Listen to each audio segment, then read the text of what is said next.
As you recall, we left off with me being taken to Tennessee to what felt like complete strangers. But it was a fairly nice house on a fairly nice property. That we're down there in see, I was 4. It would have been, a mid 80s Chevy S10, pretty certain. Definitely of the style, but just a real base truck, 5-speed, no cab, no extra cab of any type. And we put some things in the bed, and I got in the middle seat, and we drove from Florida to Tennessee. And then when we got to Tennessee, it's when I re-met my sister and that's my grandparents and kind of everyone else, and it was a whole life that happened there. And it felt like a nice neighborhood. Felt like a whole normal family-ish kind of thing. And I was still dealing with things. There was a number of things going on with me. Not to mention everything that had happened, and pretty certain none of that was ever processed in anything even close to my youth. But again, I'm going to digress a lot, venture off a lot. So we'll see how this works out here. Tennessee, here we are. Nice house, big area. It's kind of hard to describe. Let's see if I can try to describe it. So, picture large front yard, a big, sweet, circular driveway, things all the way around. Nice long one into a covered parking area on your right side, which leads off, going left into the whole house. Second story, large living room, bedroom, well, there was kind of there was no basement there. And then that went off to the other side, which had another little covered parking area, and then the whole mother-in-law cabin where the mother-in-law and mother, both in-laws lived on my mom's side.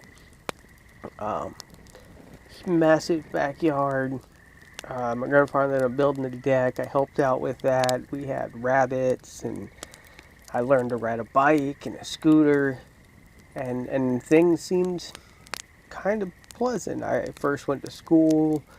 I played, pee-wee football and pee-wee baseball and soccer, and did the whole classical American, kid thing. And then my adopted father joined the Coast Guard. Well, nope, I guess I should back up a bit. So while we're going through all that, before it really got into it, there was the court date, yet another one. Apparently there have been several up to this point. But this one, they got me, the tiniest little suit, brought me into court. And this is when the judge asked me questions, and I didn't know anything, and I told him things. I told him everything about, sitting in the motel room and playing with guns and running from the police, and these same memories that I've just shared with you now. I shared in that courtroom on that day as a 4-year-old, 4.5-year-old in a little suit, just doing the thing. So the judge, deemed that he, no longer had any parental or legal rights to me, and that this guy could now adopt me, and he adopted me, and they changed my name to what it is today. Which was just his name, except I kept my middle name. There was never really any originality in the naming of me. It's either my biological father and then my adopted father, and I've just never really felt an attachment to names since. I don't know if it's a result of that or just because of other reasons that I just don't feel attachments to a number of things that some people feel that most people do. But so he joined the Coast Guard, and when he did, we ended up leaving Tennessee, and we went to Florida to go stay with friends and family, and we ended up kind of traveling around to a bunch of people. And what really happened was my mom ended up sleeping with a bunch of guys, so we had a bunch of places to stay while my adopted father was off in basic training, doing the thing to join the military. And then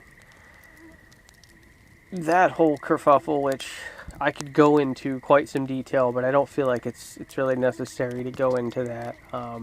Interesting points of interest, I recall, my first, those large, I can't think what they're called right now, but they're the massive furry ants that they have down there in Florida. And then my first tornado thing, and first time I kissed a girl playing house as a toddler. and learned to swim. No, I learned to swim before that.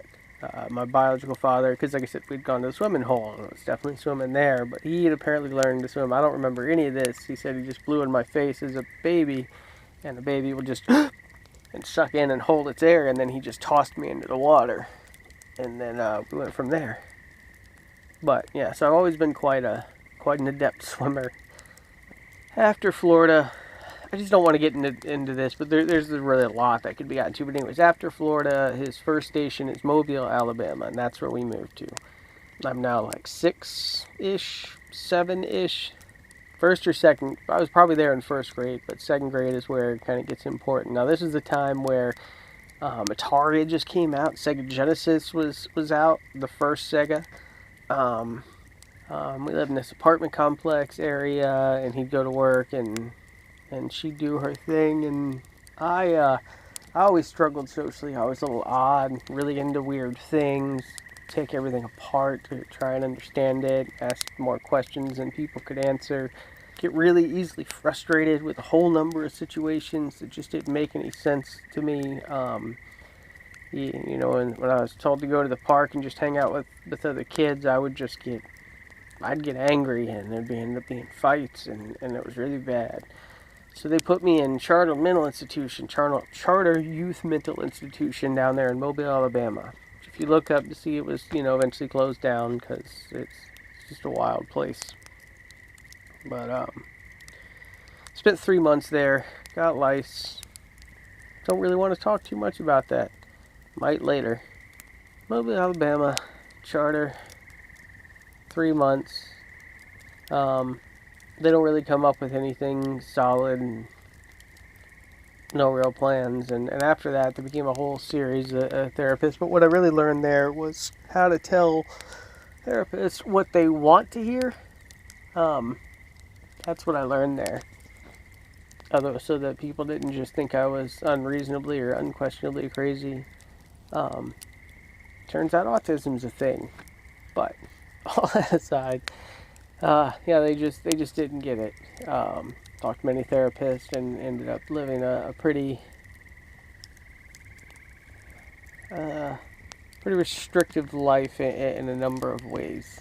Every time I expressed myself as myself, it got shot down, and usually pretty violent and threatening ways that made me regress pretty much everything of who I am. And working on getting that back one day. All of it. I'd like all of it back. I get little bits here and there, but I'd like all of it. All those little passions. So, number of things happened while we were there. We were coming home one day, and I think riding with a friend on the school bus. I don't know what it was, but there's my mom is out there, and some other lady, and they're just brawling because she had come home and found my mom in bed with her husband, and it's just that same issue again. And then we get re-stationed. Now we're sent to New Jersey, and we'll call that a chapter, and I'm just gonna call it good. This is starting to feel emotionally draining.